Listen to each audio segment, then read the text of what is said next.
No vídeo de hoje, então, continuando a história de Jó, capítulo 8º do seu livro, né, que leva o seu nome, inclusive, que é a história, ou então o relato do segundo amigo de Jó, que é Bildade. Porque o primeiro, lá no capítulo 4, era o Elifaz, dando a sua opinião de por que Jó estava passando por tanta dificuldade, perder os seus filhos, perder todos os bens. Para quem não sabe, Jó é talvez, depois de Salomão, o homem mais rico da Bíblia. Então ele perdeu tudo.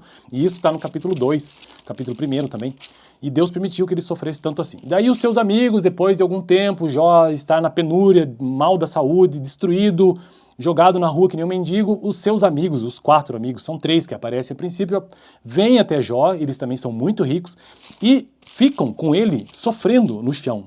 Olha só, depois, no capítulo 1º, capítulo 2º, depois os 3 se assentaram no chão com Jó durante 7 dias e 7 noites, ninguém disse uma palavra para Jó, ficaram apenas sofrendo com ele, pois viam o grande sofrimento que ele estava passando. Só que depois desse período de 7 dias, ele só acompanhando o sofrimento de Jó, imagine a situação, né? Eu tô aqui, sofrendo, porque eu era um cara rico, tinha família, perfeito, e vem meus 3 amigos e ficam 7 dias e 7 noites, ele também sofrendo comigo. Eu fiquei 5 segundos no vídeo, já é embaraçoso, imagine 7 dias sem falar nada. Então, esses amigos vieram e ficaram com ele, e sofreram com ele. Só que daí, depois desses 7 dias, eles começaram a trazer as suas posições. O primeiro já disse que Jó, quem foi o primeiro? Elifaz, né, já disse que Jó era um sem vergonha, um ímpio, não sei o que, ele estava sofrendo porque ele não era justo diante de Deus, e Jó responde. Agora, nesse capítulo 8º, é o segundo amigo dele que se chama Bildade. Vamos ver o que ele tem a dizer a Jó. Por que Jó está sofrendo tanto? Então Bildade de Suá respondeu, de Suá, uma outra cidade. Até quando você vai falar desse modo? Suas palavras são um grande vendaval. Acaso Deus torce a justiça? Será que o Todo-Poderoso torce o que é direito? Quando os seus filhos pecaram contra ele, ele os castigou pelo mal que fizeram. Mas, se você procurar a Deus e implorar junto ao Todo-Poderoso, se você for íntegro e puro, ele se levantará agora mesmo em seu favor e restabelecerá o seu lugar, que por justiça cabe a você. Lembrando que o amigo de Jó apenas está dando a sua opinião sobre Jó.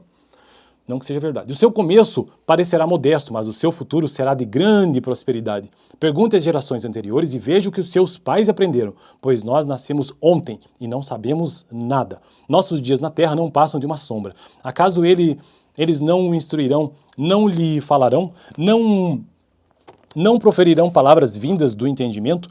Poderá o papiro crescer senão no pântano?